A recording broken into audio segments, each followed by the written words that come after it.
La nuit la plus froide de l'année s'abattait sur la ville comme une sentence silencieuse. La neige tombait sans relâche, étouffant les bruits, effaçant les pas, recouvrant les trottoirs d'un voile blanc qui ressemblait davantage à un linceul qu'à une promesse. Sous l'abri d'un arrêt de bus presque désert, une femme se tenait immobile, le corps légèrement penché vers l'avant pour protéger le petit garçon qu'elle serrait contre elle.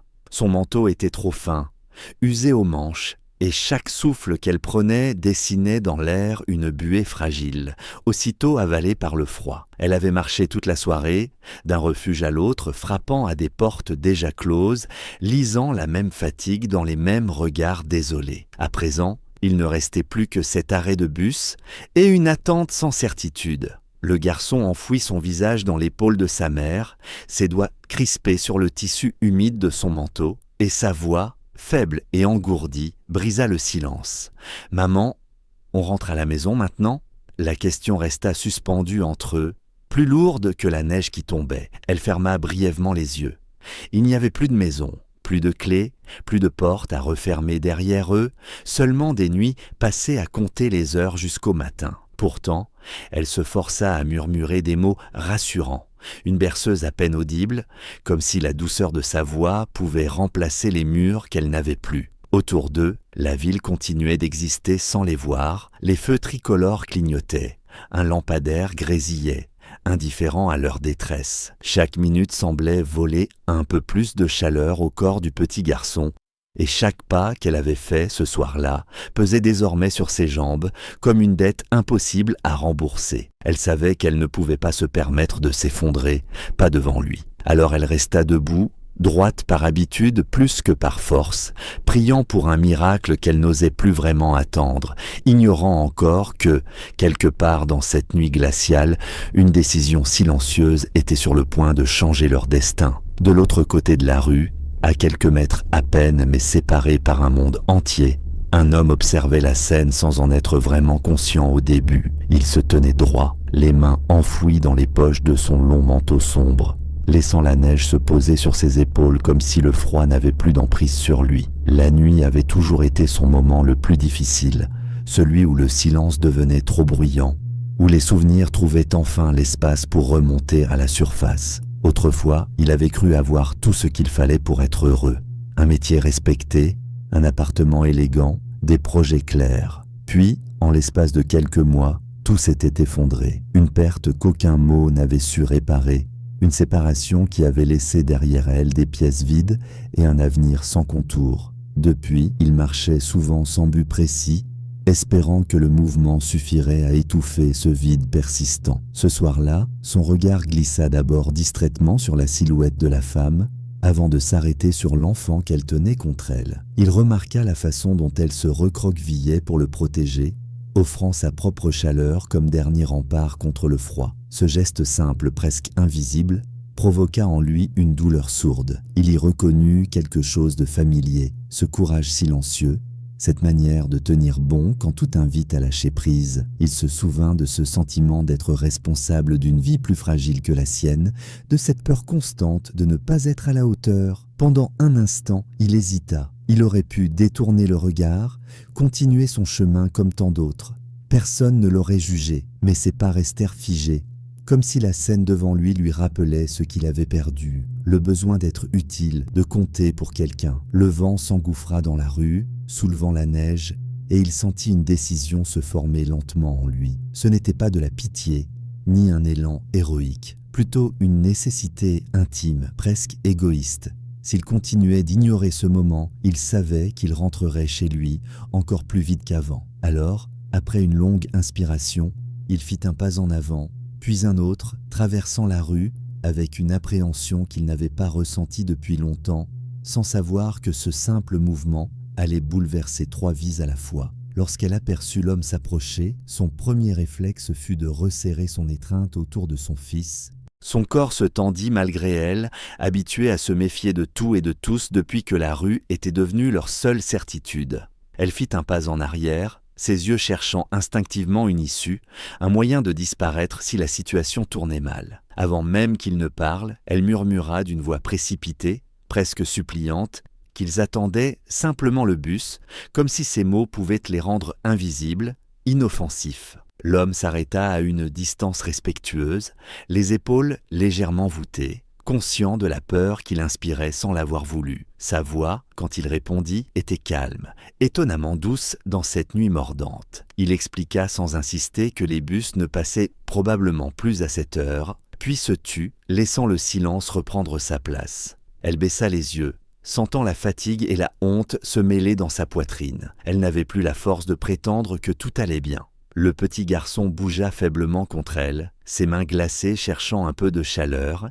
et elle lui murmura quelques mots rassurants qu'elle répétait comme une prière. L'homme observa cette scène sans la moindre curiosité malsaine, seulement avec une attention pleine de retenue. Il jeta un coup d'œil vers la rue presque vide, puis vers les vitres illuminées d'un petit restaurant encore ouvert de l'autre côté. Après une courte hésitation, il désigna l'endroit d'un geste discret, et proposa simplement de s'y réfugier quelques minutes, le temps de se réchauffer. Elle secoua la tête aussitôt, la fierté dressant un dernier rempart entre elle et l'aide qu'elle n'osait accepter. Elle expliqua qu'elle n'avait pas d'argent, que ce n'était pas possible. Sa voix tremblait, plus de froid que de colère. Sa réponse à lui fut immédiate, presque étonnée qu'elle se justifie.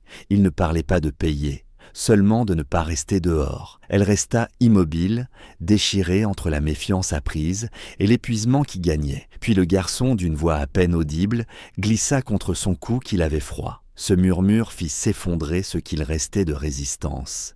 Elle acquiesça lentement, sans le regarder, et suivit l'homme à travers la neige, consciente qu'elle venait de confier la seule chose qui comptait à un parfait inconnu, portée par l'espoir fragile que, pour une fois, cette décision ne leur coûterait pas tout. La chaleur du petit restaurant les enveloppa dès qu'ils franchirent la porte, comme un contraste presque irréel après la brutalité de la rue. L'air sentait le café, et la soupe chaude et le bourdonnement discret du chauffage semblaient calmer les battements trop rapides de leur cœur. Ils s'installèrent dans une banquette près de la fenêtre, et la femme posa son fils contre elle sans relâcher son manteau, comme si elle craignait que le moindre geste ne rompe ce fragile moment de sécurité. L'homme commanda quelques boissons chaudes, d'un signe simple, sans attirer l'attention, puis s'assit en face d'eux, laissant volontairement un espace, respectant un silence qu'il sentait nécessaire. Quand la tasse arriva, la femme la prit entre ses mains tremblantes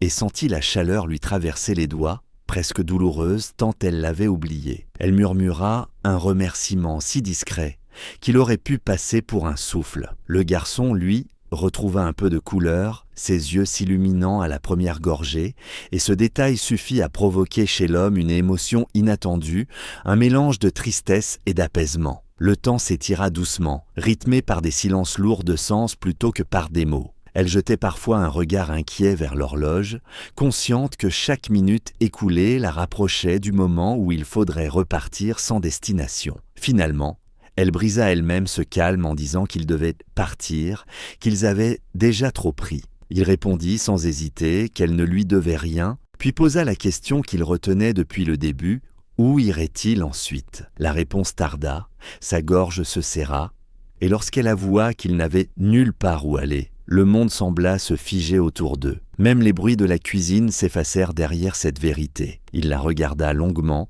comme s'il pesait une décision irréversible, puis parla d'une voix basse, presque chuchotée, en lui disant qu'ils avaient désormais un endroit pour cette nuit.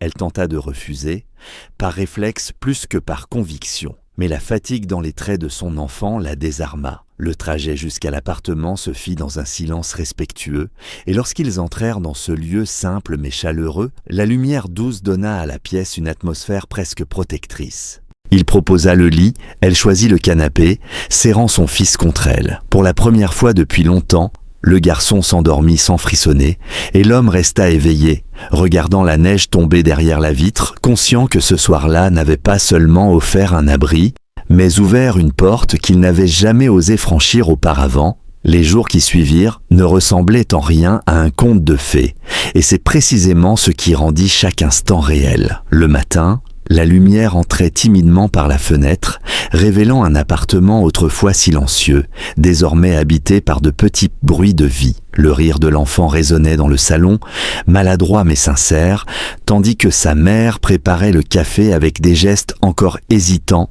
comme si elle craignait que tout cela ne disparaisse au moindre faux pas. L'homme observait ces scènes avec une émotion qu'il n'essayait plus de fuir. Il ne cherchait pas à réparer le passé, seulement à être présent, ici et maintenant. Peu à peu, ils trouvèrent un équilibre fragile, fait de respect et de pudeur. Il l'aida à reprendre pied, à contacter d'anciennes connaissances, à envisager un travail modeste mais stable. Elle, sans le savoir, ramenait dans cet espace une chaleur humaine qui manquait depuis trop longtemps. Pourtant, les blessures n'étaient pas effacées.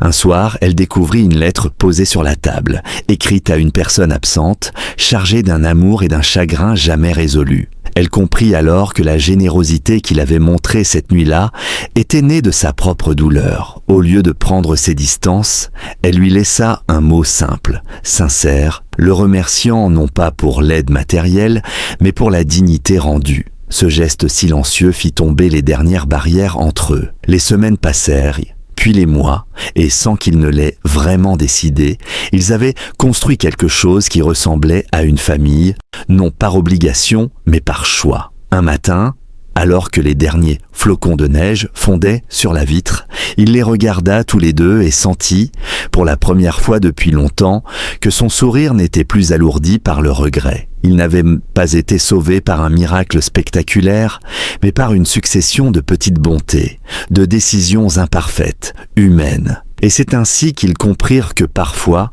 il suffit qu'une seule personne s'arrête dans le froid, écoute une question innocente et ose répondre autrement que par le silence. Si cette histoire a touché votre cœur, si vous croyez qu'un seul acte de bonté peut changer une vie, alors laissez un like, un commentaire et partagez cette vidéo. Votre soutien nous aide à faire rayonner encore plus d'histoires d'amour et